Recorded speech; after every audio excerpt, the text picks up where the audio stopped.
Welcome back student. तो इस video lecture में हम एक शॉर्ट टॉपिक पढ़ेंगे जिसका नाम है ऑक्सीडेशन ऑफ प्रोटीन, यानी किस तरह से प्रोटीन को ब्रेक करके इनसे एनर्जी बनाया जाता है। तो डियर स्टूडेंट, जिस तरह से हमने पढ़ा है सेलुलर रेस्पिरेशन, तो हम जो नॉर्मली डाइट में लेते हैं कार्बोहाइड्रेट, तो ये कार्बोहाइड्रेट बेसिकली जब हम डाइट में लेते हैं तो इनकी डाइजेशन होती है और इनकी डाइजेशन से बनता है स्मॉल यूनिट, ये कहलाता है ग्लूकोज।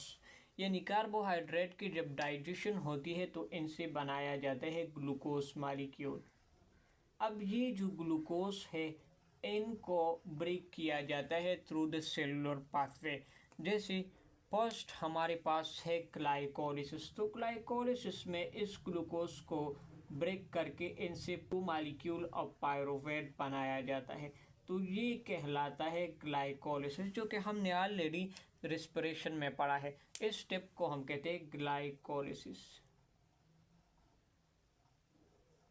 अब ये जो पायरुवेट बना है, इस पायरुवेट को फर्दर ब्रेक करके इनसे बनाया जाता है एसिटाइल कोएंजाइम ए। अब ये एसिटाइल कोएंजाइम ए एक 2 कार्बन मॉलिक्यूल्स है जो कि इनिशिएटर है फॉर द क्रेब्स साइकिल, और ये प्रोसेस जिसमें पायरुवेट को एसिटाइल कोएंजाइम ए में कन्वर्ट किया जाता है ये कहलाता है लिंक रिएक्शन। Link reaction. अब यही जो एसिटाइल कोएंजाइम ए है वो क्रेब्स साइकिल में ब्रेक होके इनसे बनाया जाता है एटीपी। तो इससे क्या बनाया जाता है? ATP and reduce coenzyme. ATP along with NADPH2 FADH2 बनाया जाता है। तो ये प्रोसेस होता है इन द क्रेब्स साइकिल। अब ये जो रिड्यूस कोएंजाइम ए बने हैं NADPH2 FADH2, तो इनको इलेक्ट्रॉन ट्रांसपोर्ट चेन से पास होके इनसे ATPs बनाया जाता है, इलेक्ट्रॉन ट्रांसपोर्ट चेन। और at the result in case of the eukaryotes हमारे पास 36 ATPs बनते हैं from the complete breakdown of glucose molecule. तो डियर स्टूडेंट, अगर हमारे पास रेस्पिरेटरी सबस्ट्रेट है प्रोटीन, तो प्रोटीन भी इसी तरह से glycolysis, link reaction, Krebs cycle and electron transport chain में इन्हीं पाथवे से पास होके इनसे एनर्जी बनाया जाता है। तो डियर स्टूडेंट, जब भी प्रोटीन की ब्रेकडाउन होती है तो यहाँ पर ना ग्लाइकोलिसिस ना लिंक रिएक्शंस होता है, ये डायरेक्टली क्रेब्स साइकिल में एंट्री करके इनसे एनर्जी बनाया जाता है। अब यहाँ पर देखिए कि किस तरह से प्रोटीन की ऑक्सीडेशन होती है। तो यहाँ पर मेनली 3 स्टेप इन्वॉल्व है। The first step that is the proteolysis. Proteolysis first step है in the oxidation of protein. Next step हमारे पास है, this is the deamination. Deamination. And the last step, that is the oxidation of carbon skeleton. Oxidation of carbon skeleton. Carbon skeleton. In 3 step में basically protein को break करके इनसे energy बनाया जाता है। अब यहाँ पर प्रोटियोलाइसिस क्या है? ये हमारे पास प्रोटीन है, तो ये प्रोटीन हमारे पास एक लार्ज मॉलिक्यूल से, तो ये बने होते हैं फ्रॉम द स्मॉल यूनिट। तो इस प्रोटीन को जब हम ब्रेक कर देते हैं तो इनसे स्मॉल यूनिट अमीनो एसिड्स बनते हैं। ये है अमीनो एसिड्स। तो अमीनो एसिड एक क्या है? Basically these are the monomers of protein. इस प्रोसेस को हम कहते हैं प्रोटियोलाइसिस।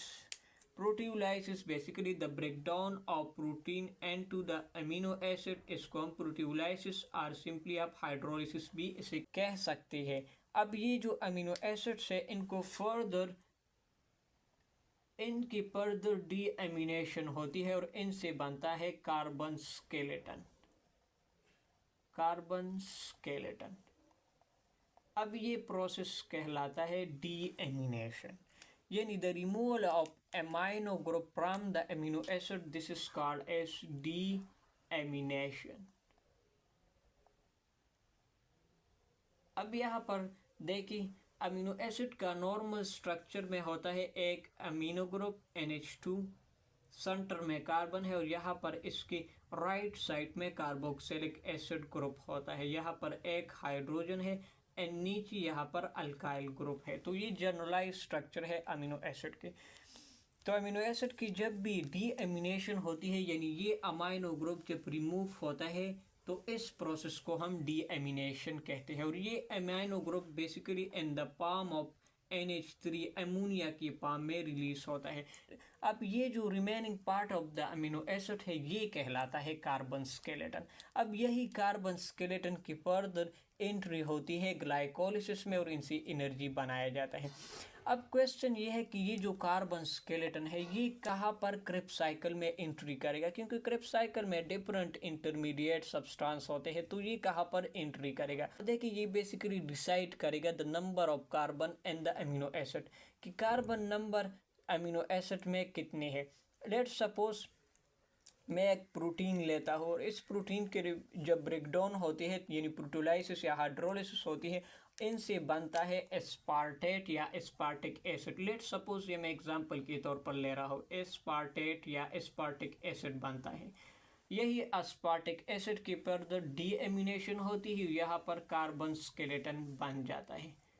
तो एस्पार्टेट को अगर देखा जाए तो इनमें 4 कार्बन्स होती है।